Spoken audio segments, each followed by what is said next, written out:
I used to read Psalm 72 like most people do. A prophecy, a future king, a ruler coming to fix everything. But something didn't really sit right with me. And I had to kind of go back, right? Because the entire chapter here is kind of really just describing justice. It's talking about dominion, right? It's talking about abundance. It's talking about peace. and and yet, even though it's talking about all those things, i'm I feel like people still read it and still feel, powerless. And so I had to ask, like, is this about someone else, or is this about a state that I haven't really stepped into yet, right? So let's kind of talk about the misreading here. Most people read this as a literal king, right? Often tied to Jesus Christ. But here's the problem. The problem is that if it's only about someone else, then what's happening is that you are the one that's ultimately being excluded from the power described, right? And that contradicts sort of everything that we just established in all of our previous episodes, right? That the kingdom is within you, right? That God is not separate, right? That awareness is ultimately primary. So now we have to test the text. So when we start to break down the verses in certain sections of Psalm 72, in verse 1 and 2, it says, "Give the king thy judgments," right? It says, "Give the king thy judgments, O God," right? So in the traditional view, often we see that God gives a ruler authority to govern a certain group of people. But here, what we're going to do, we're going to break this down a little bit. Now, king here, we have to understand this as a ruling principle, right?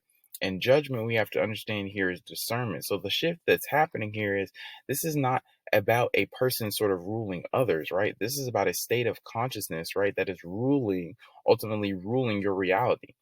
Then in verse 3 and 4, we see that it says, "Mountains bring peace." Now, the traditional view of this is that external peace, exists across the land. But if we break this down, then we can understand the mountains here as elevated states, right? We can understand peace here as internal order. So the shift that's happening here is that peace is not coming to you, right? It emerges when your internal structure is aligned, right? And in verse 5 and 7, it says, "They shall fear thee as long as the sun." So their traditional understanding here is this: there's an endless reign of a king. But if we break it down, right, in symbols, the sun and the moon here are understood as cycles of awareness. So the shift that happens here is this is ultimately describing it's a sustained state, right? It's not a temporary emotion, right? If we go to first verse 6, it says, "Like rain upon mown grass." So people think this is like blessings that descend down from above. But if we break it down, then the rain ultimately here provides nourishment, right? The grass here we can understand as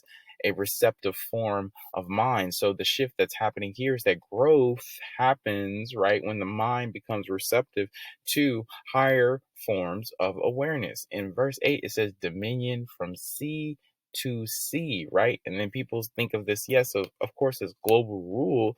But if we get down or we break it down a little bit deeper, right, the sea here representing your subconscious, right, the river here representing the flow of thought, right? So the shift here is that dominion is ultimately not geographic, right? It's mastery over the internal states, right? And in verse 11, it says, "All kings shall fall down before him."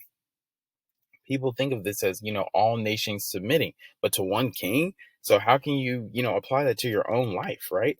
Kings here we can understand as competing beliefs. And the shift here is that when you establish one, right, dominant state, then all of those other identities that we were talking about in the previous episodes, those things collapse, right?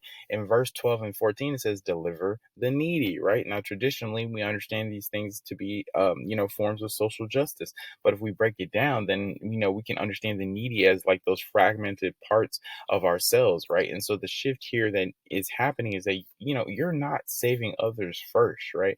You have to realize that you are ultimately just integrating, right, yourself. Right. In verse 16, it says abundance in the earth, right? The traditional view here that we understand this as material prosperity, right? So the breakdown is that the earth here we should understand as a physical form of experience, right? So if we understand the earth as a physical form of experience, then outer abundance ultimately reflects, internal alignment. So the assumption, that I feel like, that ultimately becomes a problem is, people go wrong, or I won't say wrong, but where they, they assume that, this is about someone else, right? They assume that this is happening later. They assume that this is external. But if all of our other episodes are true, then, that framework ultimately collapses, because now what we're starting to understand is that the king is ultimately your ruling awareness, right? The kingdom is your internal state, right? Dominion is your control over how you perceive the world, right? So now let's go back and read Psalm 72 again, but let's read it differently, right? It's not saying that, wait for a king,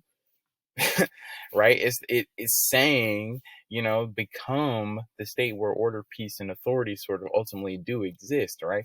And then what that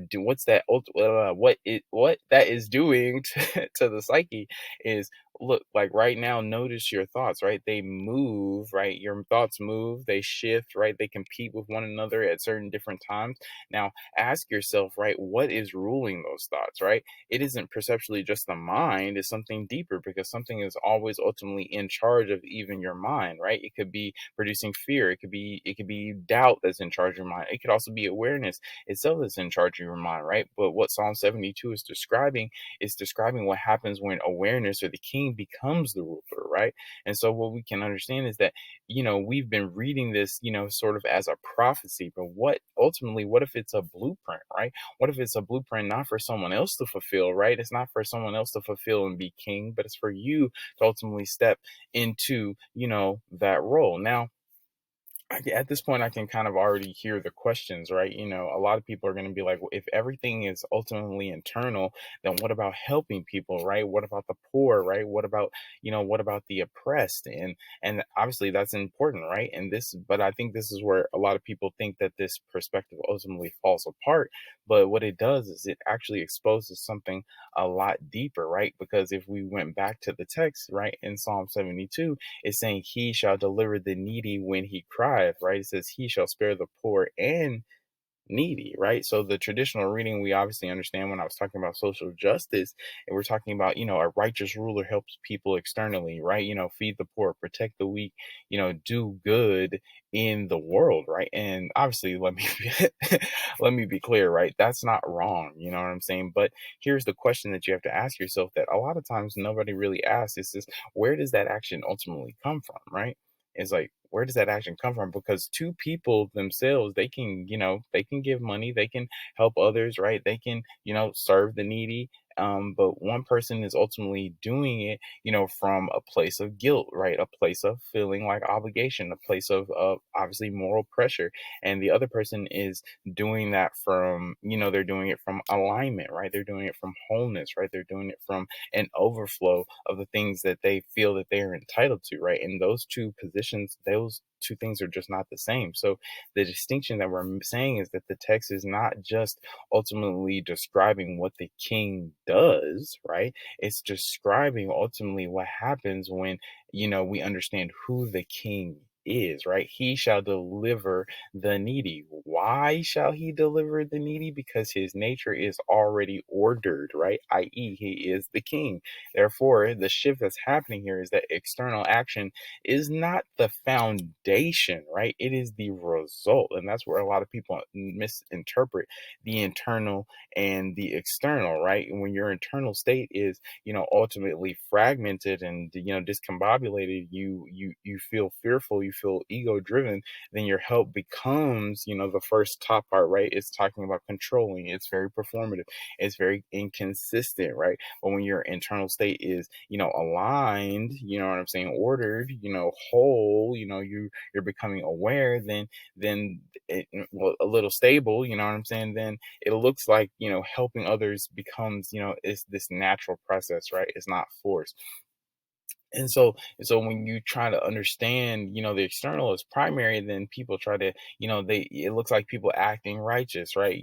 They don't, but they're not, they're not becoming aligned. And so ultimately what happens is they preach, right? But they don't embody, this nature of help, or if they do, they resent it, right? They give, but they feel superior to the other people who don't, and so now helping becomes this, another expression of ego, right?